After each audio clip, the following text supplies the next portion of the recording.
Palavra da Verdade, com Hernandes Dias Lopes. Meus amados irmãos, então nós vamos abrir a Palavra de Deus na segunda carta do apóstolo Paulo aos Coríntios, capítulo 5, e faremos a leitura a partir do verso 18 até o capítulo 6, versos 1 e 2.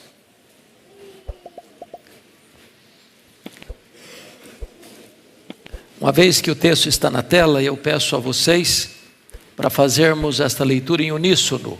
Vamos toda a igreja ler. Ora, tudo provém de Deus, que nos reconciliou consigo mesmo por meio de Cristo e nos deu o ministério da reconciliação. A saber que Deus estava em Cristo, reconciliando consigo o mundo, não imputando aos homens as suas transgressões, e nos confiou a palavra da reconciliação. De sorte que somos embaixadores em nome de Cristo, como se Deus exortasse por nosso intermédio. Em nome de Cristo, pois, rogamos que vos reconcilieis com Deus. Aquele que não conheceu o pecado, Ele o fez pecado por nós, para que nele fôssemos feitos justiça de Deus. E nós, na qualidade de cooperadores com Ele, também vos exortamos a que não recebais em vão a graça de Deus, porque Ele diz: eu te ouvi no tempo da oportunidade e te socorri no dia da salvação.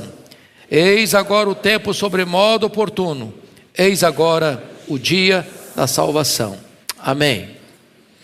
Meus amados, eu quero tratar com vocês sobre um dos temas mais importantes da Bíblia. Na verdade, é o coração do próprio Evangelho de Cristo. É a gloriosa mensagem da reconciliação. A reconciliação se torna absolutamente necessária, porque o pecado entrou no mundo. O pecado passou por todos os homens. E a Bíblia diz que todos pecaram e destituídos estão da glória de Deus. Não há justo nenhum sequer. O pecado é tão grave que ele atingiu 4 áreas vitais da relação humana. Primeiro, ele atingiu um abismo espiritual, porque o homem foi separado de Deus. Os nossos pecados fazem separação entre nós e o nosso Deus. O pecado rompeu também a relação no que tange aspecto social, porque agora o homem não tem mais comunhão com o seu próximo. Essa barreira foi levantada.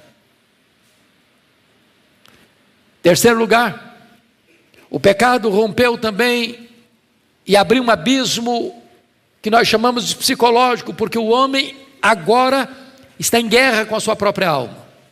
Ele é um ser em conflito. Ele é uma guerra civil ambulante. Ele não está bem com ele mesmo. Mas ainda a Bíblia diz que o pecado abriu um abismo ecológico, porque o pecado do homem leva-o a 2 posturas erradas com respeito à natureza. Ou o homem venera a natureza, achando que ela é a própria divindade, caindo no panteísmo. Ou o homem depreda a natureza e a destrói, em vez de ser o seu mordomo responsável. Então o pecado trouxe esse estrago na história humana. E entra aí a necessidade urgente e vital da gloriosa doutrina da reconciliação. E eu quero destacar para o nosso ensino espiritual nesta manhã 5 verdades sobre a reconciliação. Em primeiro lugar, vamos ver a necessidade dela.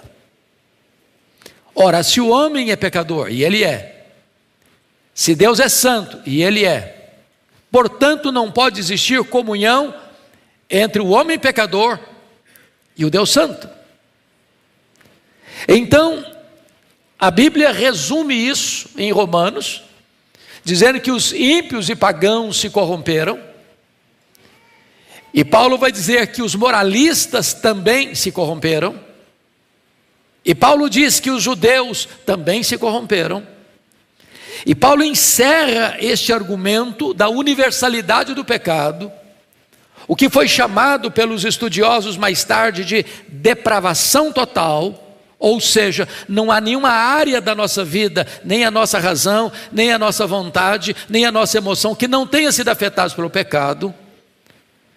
O pecado atingiu todo o nosso ser, em todas as áreas. E Paulo conclui assim em Romanos 3:23, porque todos pecaram e destituídos estão da glória de Deus.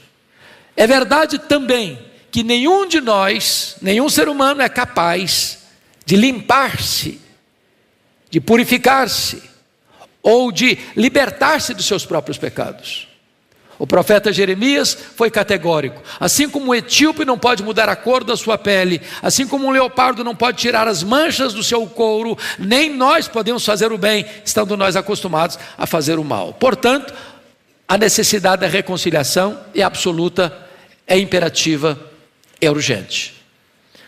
A segunda verdade que eu destaco no texto, meus amados irmãos, é que Deus é o próprio autor da reconciliação. Isso está claramente posto no verso 18. Ora, tudo provém de Deus, que nos reconciliou consigo mesmo, por meio de Cristo, e nos deu o ministério da reconciliação. Quando você fala em reconciliação, você está falando que existe um ofensor e existe um ofendido. Alguém que causou um problema e alguém que sofreu um problema.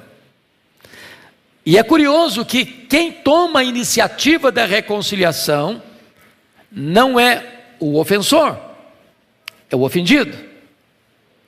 Deus não precisa ser reconciliado conosco, porque Deus nunca deixou de nos amar. Fomos nós que nos rebelamos, fomos nós que nos afastamos.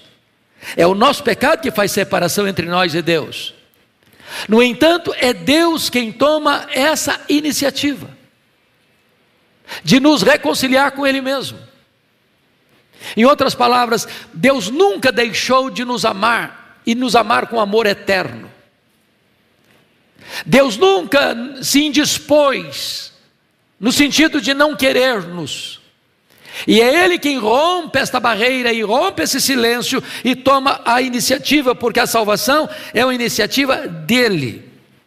Nem entendamos isso. Quando Deus é o autor da reconciliação, Ele age para isso. E então o instrumento dessa reconciliação é a cruz de Cristo. E algumas pessoas, de maneira tão equivocada lá na Idade Média, chegaram a afirmar que a cruz de Cristo abrandou o pesado coração de Deus. Nada mais longe da verdade do que isto. A cruz não é a causa do amor de Deus por você. A cruz é o resultado do amor de Deus por você. Deus não passou a amar você porque Cristo morreu por você. Cristo morreu por você porque Deus amou você com amor eterno. De tal maneira que a cruz é uma evidência do compromisso e desejo de Deus em reconciliar-nos com Ele mesmo. Mais do que isso, a cruz foi o preço pago para Deus reconciliar você com Ele. É curioso que quando Deus foi criar o universo, Deus deu uma ordem: haja luz, e houve luz. Quando Deus foi criar o homem, Deus pôs a mão no barro e formou o homem à sua imagem e à sua semelhança. Não bastou apenas uma palavra, é preciso de um ato. Mas quando Deus vai reconciliar você com Ele, foi necessário que Deus mesmo descesse, se fizesse carne. E não apenas isso, que Ele tomasse sobre si o nosso pecado e fosse levado à cruz, morte vergonhosa e ignominiosa, para morrer em seu lugar, em meu lugar, em nosso lugar, assumindo o nosso lugar, sofrendo o golpe da lei que nós devíamos sofrer, bebendo sozinho o amargo cálice da ira de Deus que nós deveríamos beber, e Ele então morre pelos nossos pecados, segundo as Escrituras. Então vamos ver a terceira verdade. Primeira necessidade, segundo o autor. Vamos ver agora quem é o agente da reconciliação. E Paulo deixa claro no verso 18: tudo provém de Deus, que nos reconciliou consigo mesmo por meio de Cristo. E o verso 19: a saber que Deus estava em Cristo reconciliando consigo o mundo. E o que significa isso então? é que ninguém é reconciliado com Deus, a não ser por meio de Cristo. Nós não podemos ser reconciliados com Deus pelo nosso mérito, pelas nossas obras, pelos nossos predicados morais. Também nós não podemos ser reconciliados com Deus pela igreja. A igreja é uma agência do reino de Deus que prega o evangelho de Cristo, mas a igreja não é um instrumento de você se reconciliar com Deus. Não é a igreja que reconcilia você com Deus, é Cristo. E só Cristo. As pessoas definem religião como religare, como se a religião pudesse religar você com Deus. Isso não é verdade. Nenhuma religião pode religar você com Deus. Por mais antiga que ela seja, por mais numerosa que ela seja, por mais bonita que ela pareça, não, nenhuma denominação religiosa, nenhuma igreja pode reconciliar você com Deus. Também nenhum rito sagrado pode reconciliar você com Deus. Não há nenhuma cerimônia que você possa participar e dela se submeter para você ser reconciliado com Deus. A única forma de você ser reconciliado com Deus é por meio de Cristo Jesus. Porque a Bíblia é clara, debaixo do céu, não há nenhum outro nome dado entre os homens pelo qual importa que sejamos salvos. Jesus é a porta do céu. Ele disse: eu sou a porta. Quem entrar por mim será salvo. Entrará e sairá e achará pastagens. Jesus é o vivo caminho para Deus. Ele diz: eu sou o caminho e a verdade e a vida, e ninguém vem ao Pai senão por mim. Não há nenhum outro nome, então, pelo qual você possa se reconciliar com Deus, a não ser o nome de Jesus. Só Ele morreu na cruz, pelos seus, pelos meus, pelos nossos pecados. Só Ele pode tomar você pela mão e conduzir você ao Pai. Só Ele pode conduzir você à glória. Só Ele pode levar você ao céu. Agora notem que Ele reconcilia você com Deus, não pelos seus ensinos. Algumas pessoas dizem: eu vou guardar o sermão do monte, eu vou obedecer o sermão do monte e a minha vida está resolvida. Primeiramente, você não consegue guardar o sermão do monte, você não consegue guardar os 10 mandamentos da lei por você mesmo. Porque isso requeria de você ser absolutamente perfeito, e você e eu não somos perfeitos. Então a maneira de Jesus reconciliar-nos com o Pai foi através da sua morte. Ele morreu para que você e eu fôssemos reconciliados com Deus.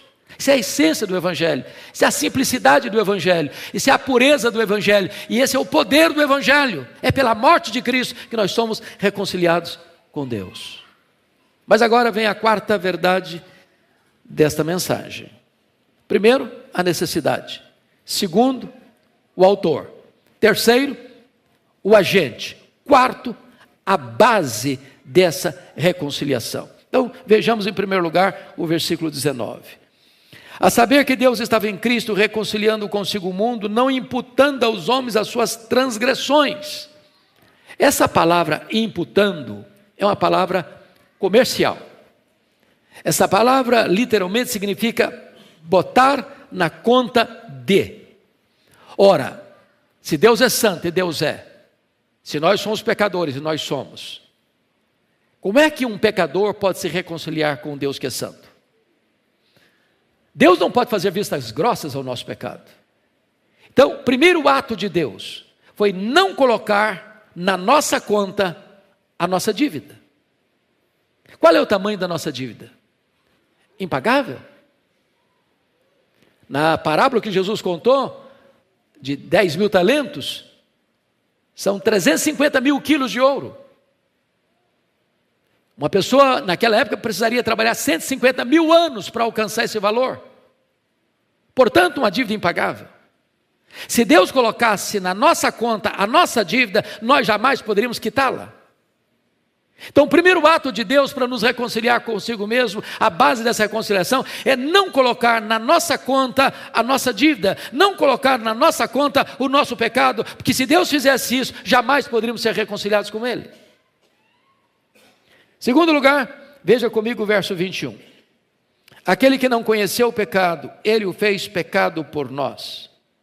Então, a segunda coisa que Deus fez foi, em vez de botar a nossa dívida na nossa conta, Deus coloca a nossa dívida na conta do seu Filho Jesus. Deus não imputou a nós os nossos pecados, e Deus imputou os nossos pecados sobre Jesus. A Bíblia diz que Deus lançou sobre ele a iniquidade de todos nós. Diz a Escritura que ele foi carregando sobre o seu corpo no madeiro os nossos pecados.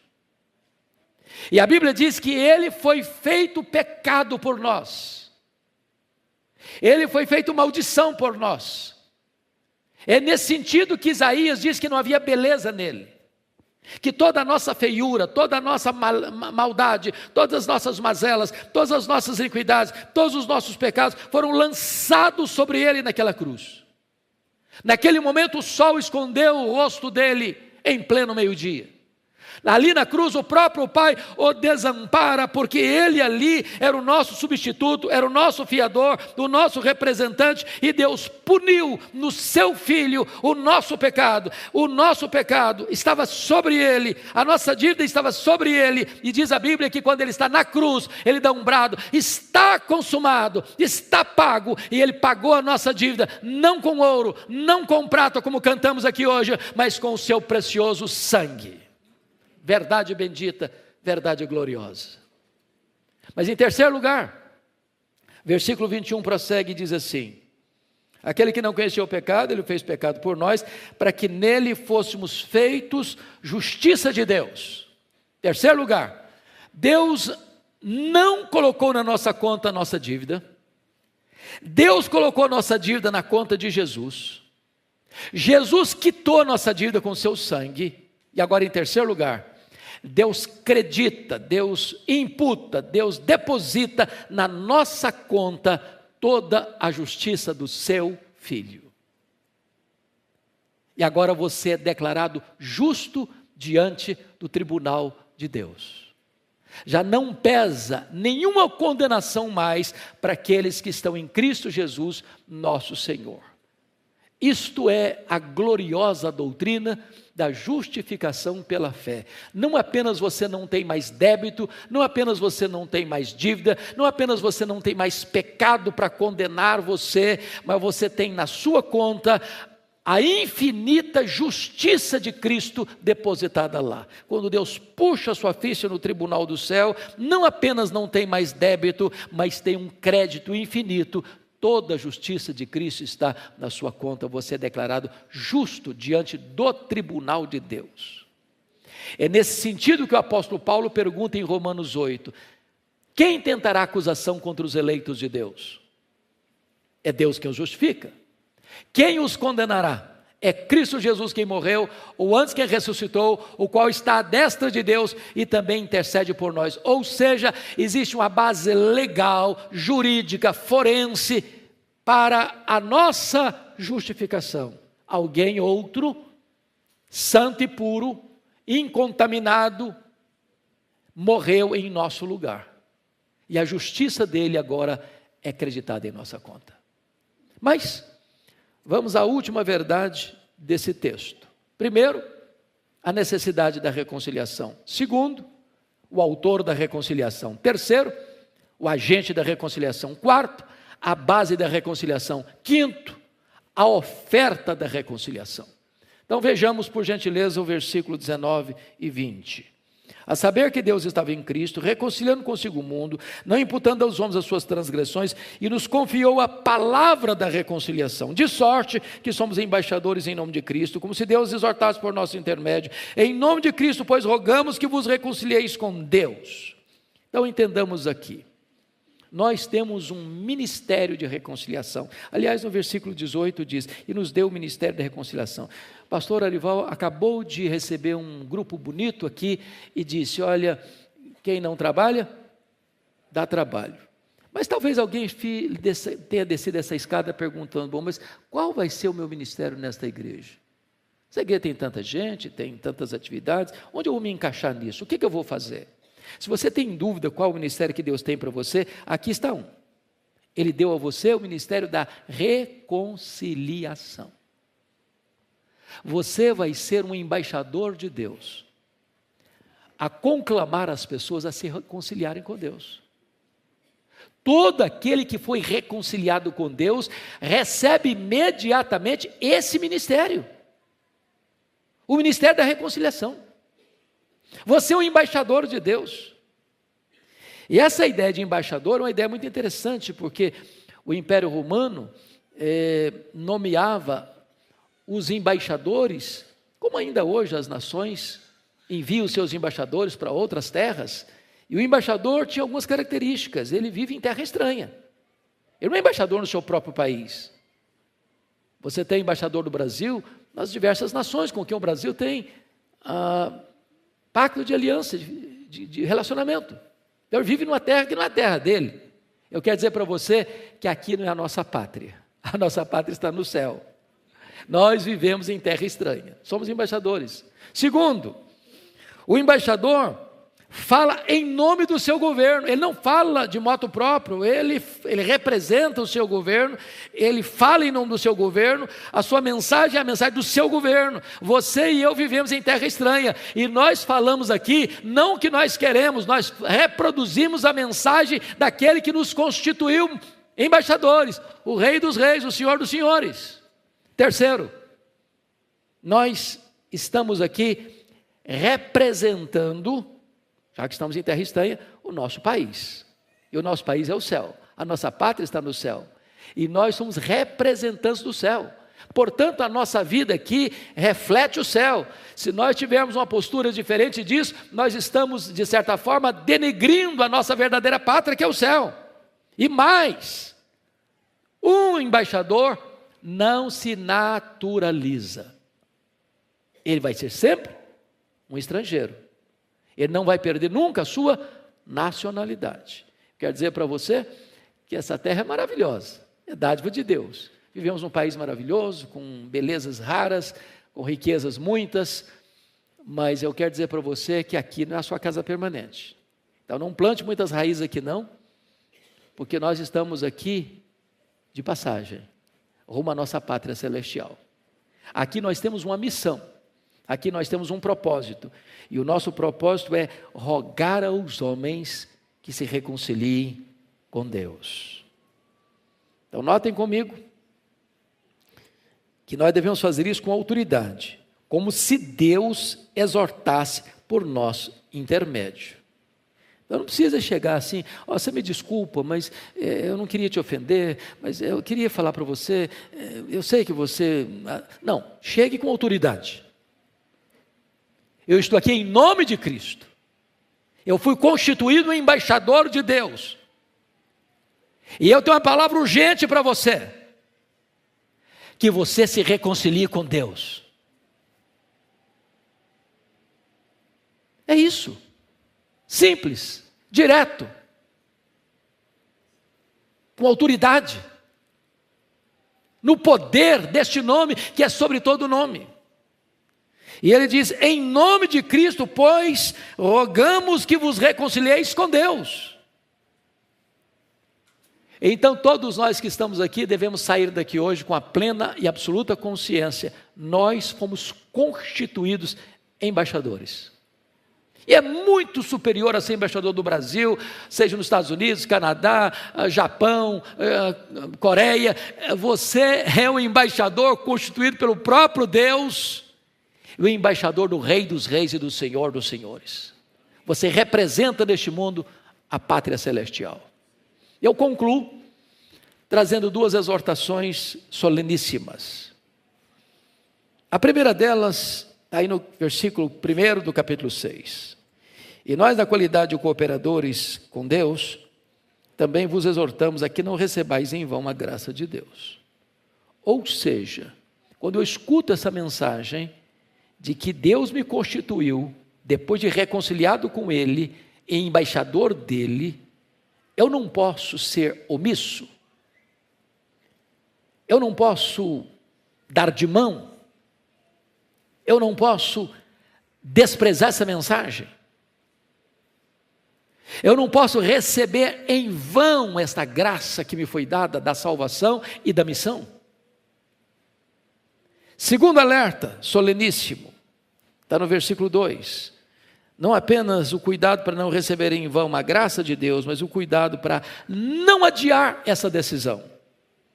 Porque ele diz: eu te ouvi no tempo da oportunidade, te socorri no dia da salvação, eis agora o tempo sobremodo oportuno, eis agora o dia da salvação. Eu não conheço todos vocês que estão aqui e que estão nos acompanhando nas mídias sociais. Mas se você ainda não foi reconciliado com Deus, não adie essa decisão. Hoje Deus está conclamando você a se voltar para Ele. Amanhã pode ser tarde demais. Hoje Jesus quer ser o seu advogado, amanhã será o seu juiz. Hoje a porta da graça está fechada e Deus está convidando para você vir. Amanhã esta porta pode estar fechada, será tarde demais para você entrar. Então não deixe para amanhã, porque o amanhã não está debaixo da sua administração. O amanhã pertence a Deus.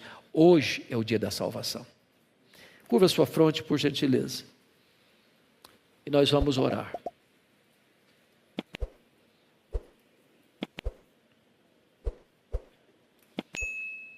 Deus, nós acabamos de ouvir a Tua palavra, tão clara, tão direta, tão oportuna, tão urgente.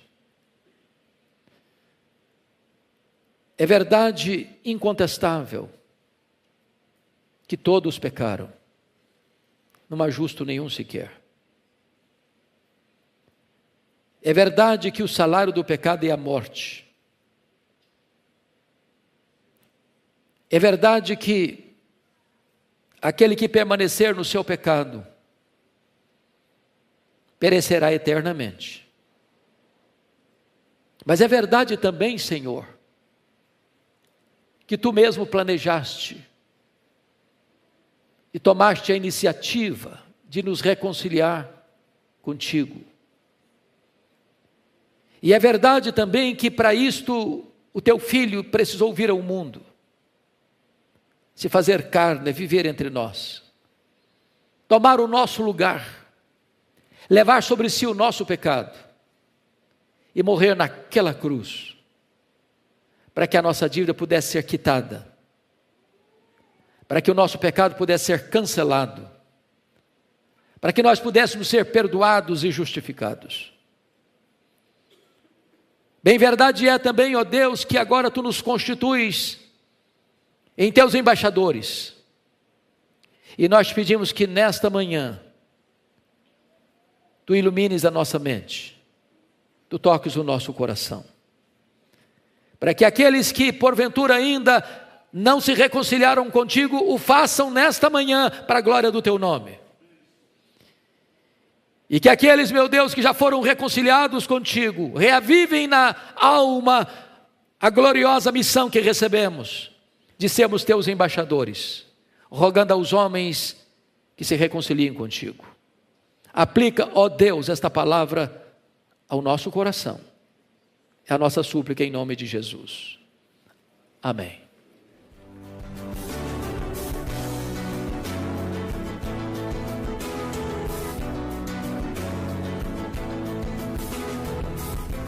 Palavra da Verdade, com Hernandes Dias Lopes.